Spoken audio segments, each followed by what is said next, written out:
Assalamualaikum warahmatullahi wabarakatuh. Perkenalkan, nama saya Dea Anggraini dengan NIM 2012203338 dari kelas PAI 5K Prodi Pendidikan Agama Islam dengan dosen pengampu Bapak Dr. Muhammad Yusuf SAG MPD dengan mata kuliah UAS Ushul Fiqih.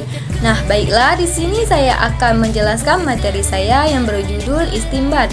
Nah, istinbat adalah proses untuk menggali dalil-dalil wahyu yaitu Al-Quran dan Sunnah untuk kemudian diwujudkan dalam bentuk hukum. Istinbat merupakan bagian integral dari hukum Islam yang memungkinkan hukum agama yang diterapkan dalam kehidupan sehari-hari. Istinbat dilakukan dengan menganalisis secara mendalam teks-teks suci dan memahami prinsip-prinsip yang ada di dalamnya. Nah, beberapa metode istinbat diantaranya: yang pertama istinbat Al-Quran, dan yang kedua istinbat dari hadis, dan yang ketiga istinbat dari qiyas, dan yang keempat istinbat dari ijma', dan yang kelima istinbat dari maslahah mursalah. Nah, di sini juga ada perbedaan istinbat dan ijtihad. Lainnya disebut ijtihad. Dalam pengertian ini terlihat dengan jelas disparitas antaranya istinbat secara ijtihad.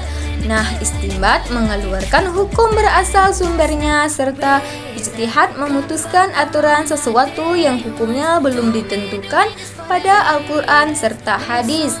Nah, tujuan istinbat adalah untuk menghasilkan hukum atau ketentuan hukum yang sesuai dengan prinsip-prinsip agama Islam.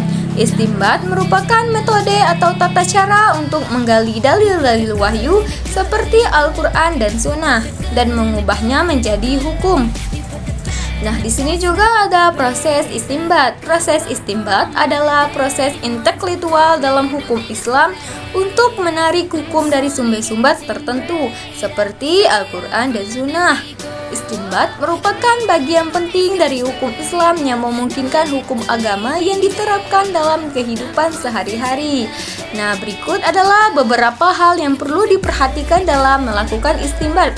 Yang pertama, mengetahui kaidah-kaidah ushuliyah atau pokok bahasa, dan yang kedua, memahami tujuan umum perundang-undangan, dan yang ketiga, mengetahui cara menyelesaikan nas-nas yang bertentangan.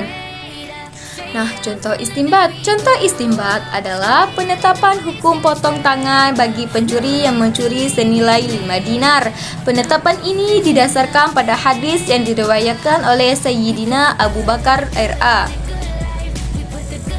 Nah, di sini juga ada metode istinbat. Metode istinbat hukum yang digunakan oleh 4 imam mazhab, yaitu Imam Syafi'i, Imam Abu Hanifah, Imam Ahmad bin Hanbal, dan Yusuf Al-Qaradawi. Nah, istinbat adalah proses penggalian sumber-sumber hukum Islam yaitu Al-Quran dan Sunnah. Proses ini dilakukan oleh para ulama melalui berbagai metode seperti qiyas, membandingkan satu kasus baru dengan kasus yang sudah ada hukumnya dalam Al-Quran dan Sunnah. Nah, di sini juga ada istihsan. Nah, istihsan memilih hukum yang lebih baik atau lebih sesuai dengan maslahat atau kepentingan umat. Nah, maslahah mursalah mengambil keputusan berdasarkan kemaslahatan umum yang tidak secara eksplisit disebutkan dalam teks nas.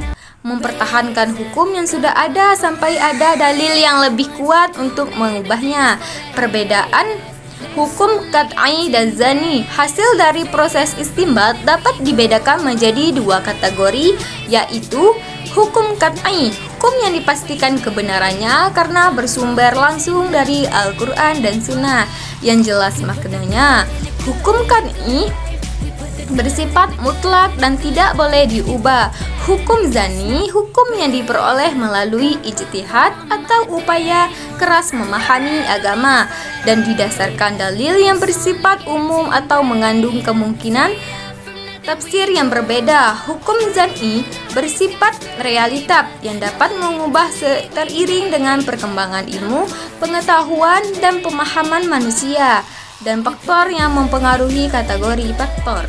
Baiklah, Mungkin hanya itu yang dapat saya sampaikan.